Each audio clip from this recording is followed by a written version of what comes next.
اذا ما سولتي اي مشجع كرة قدم في العالم شنو هو الحلم ديالو، غادي يقول لك يا اما اللعب يا اما التتويج بكأس العالم. هذه المسابقة اللي كتعتبر الاقوى والاعرق في جميع المجالات الرياضية. بزاف اللاعبين الحلم ديالهم فقط غير يشاركوا مرة واحدة في كأس العالم. كبيرة الحلم ديالها تحقيق اللقب او فقط المشاركة فيه. سنة 2023 المغرب يحصل على شرف تنظيم كأس العالم 2030 بملف مشترك مع البرتغال وإسبانيا. هذا التتويج جاب جهود كبيرة بذلتها المغرب من أجل استضافة العرس القاري، خصوصا بعد العروض القوية اللي قدموها أسود الأطلس في المونديال الأخير. ولكن واش كانت الأمور بهذه السهولة بالنسبة للمغرب؟ واش كان عندها فضل بارز في النسخ السابقة من كأس العالم؟ هادشي اللي غنعرفو في هذا الفيديو.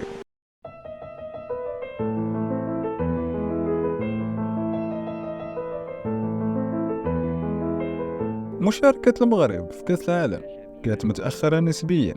بلد منهك وفقير ومفكك بعد الاستقلال، كان آخر الهم ديالو هو كرة القدم. لكن بعد استقرار الأوضاع السياسية في البلاد بدا التوجه نحو مواكبة التطور الرياضي اللي واقع في العالم. كانت بطولة كأس العالم كتحصد اهتمام كبير وعالمي كبر من اللي كتخيلوا، وصار عند المغاربة حلم وهو المشاركة في المحفل العالمي.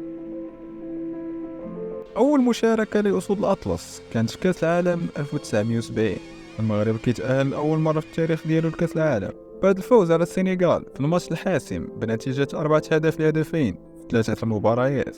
أول مباراة في تاريخ المغرب في البطولة العالمية كانت ضد ألمانيا الغربية بقيادة علماء كرة القدم بحال فرانز بيكنباور والماكينة البشرية غيرد مولر، وخسرنا بهدفين لهدف في مباراة للتاريخ. In the 22nd minute, Moroccan Jaria pierces the panicking German defense.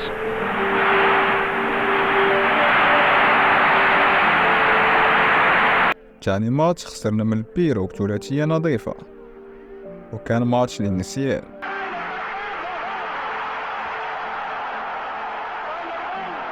ثم غتجي أول نقطة للمغرب في المونديال بعد التعادل في الجولة الأخيرة مع بلغاريا.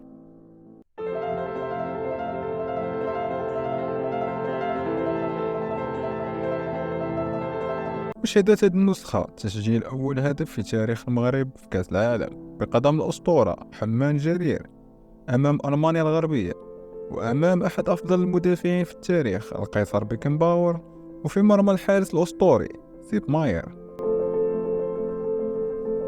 وفي 1986 المغرب سيعود لكأس العالم.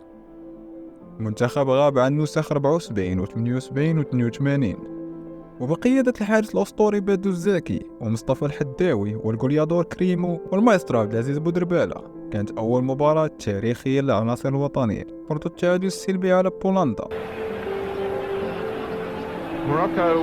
وعودوا نفس النتيجة بعد ما فرضوا التعادل السلبي على إنجلترا بطلة العالم سنة 66 وبقيادة الأسطورة الإنجليزية غاري لينيكر.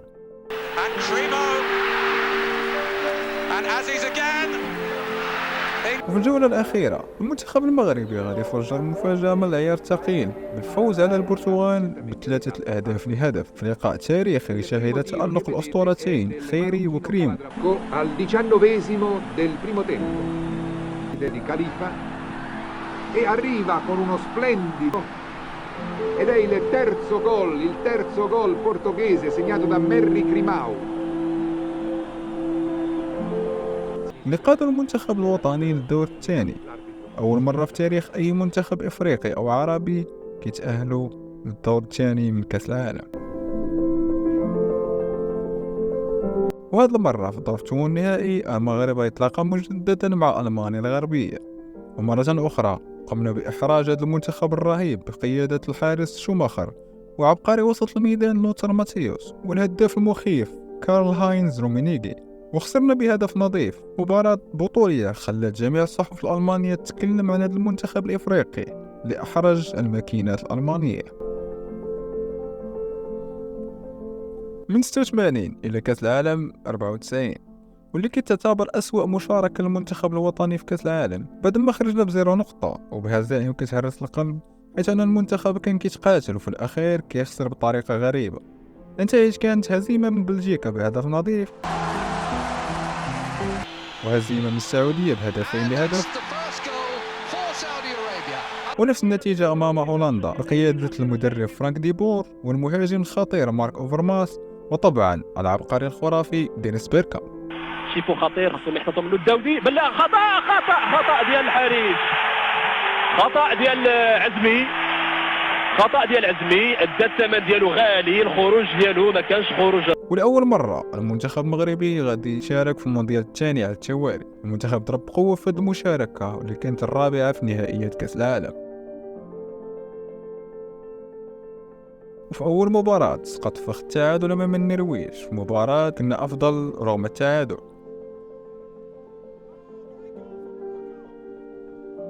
ثم جات الخسارة من أسياد كرة قدم البرازيل بجيل مرعب ب3 أهداف دون رد. كان نصيب الأسد منها للظاهرة رونالدو نازاريو والعجيب ريفالدو والمخضرم كافو.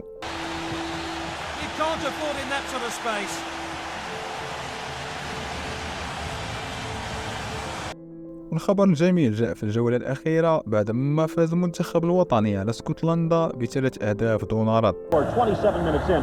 Long ball to Saleh, Hadin Bashir ripping it near for Morocco, and Hada is onto it. He's able to blast it through into the net. And here, Leighton, he must either hold this ball or punch it. The two-handed weak having the ball in the box, blasting it off of Colin Henry here. The deflection into the upper corner. Morocco up 3-0. نتيجة ساحقة كانت غادي تأهل المنتخب للدور الثاني، فقط كان عليه ينتظر فوز البرازيل عن النرويج من أجل التأهل. ولكن بشكل من الأشكال المستحيل حدث، ولم تنجح البرازيل في الفوز كما كان متوقع.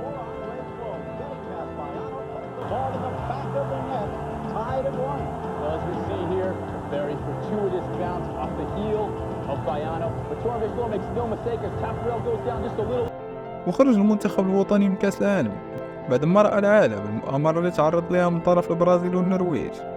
بعدها المغرب غادي يدخل في تخبطات كبيرة على مستوى التسيير وعلى مستوى المنتخبات والأندية. فترة مظلمة استمرت من عام 1999 إلى عام 2015.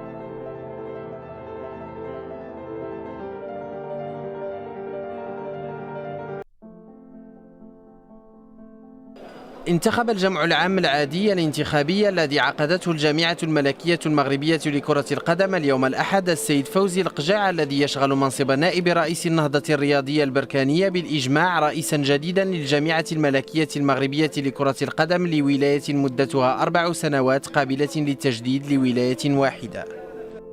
بعد تحسن السياسات المغربية في المجال الرياضي، المغرب غادي يعود لكأس العالم 2018 في روسيا. بعد 20 عام من الغياب، المغرب رجع بفريق قوي ذو عقلية أوروبية وقيادة مدرب مرقب بالثعلب. منتخب رونار كان منتخب ممتع ولكن لم يكن فعال في حسم المباريات. المنتخب بدا بقوة أمام إيران وسيطر واستحوذ وهدد، لكن في الأخير Iran to play it in, it's an own goal! Would you believe it? الهزيمة القاسية أمام إيران ما خلاش لنا فرصة الغلط أمام البرتغال، ولكن فاش كتكون ضد أسطورة كرة القدم واخا ما تخلطش غادي تخلص.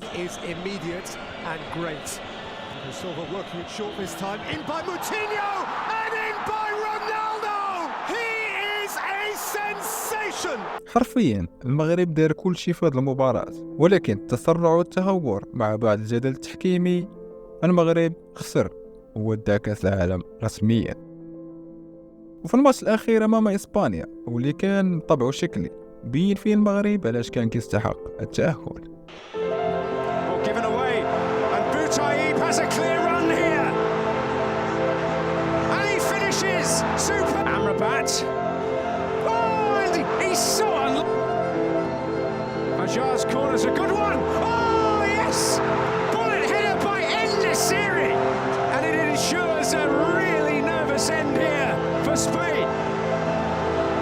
بعد ذاك الأداء في مونديال روسيا، المغاربة تيقنوا أن المنتخب المغربي في النسخة القادمة لن يكون مجرد حصالة مجموعة ولن يخرج من الدور الأول، بل كانوا متوقعين أداء ونتائج أخرى، وهادشي اللي ما فشلش فيه رجال وليد الركراكي.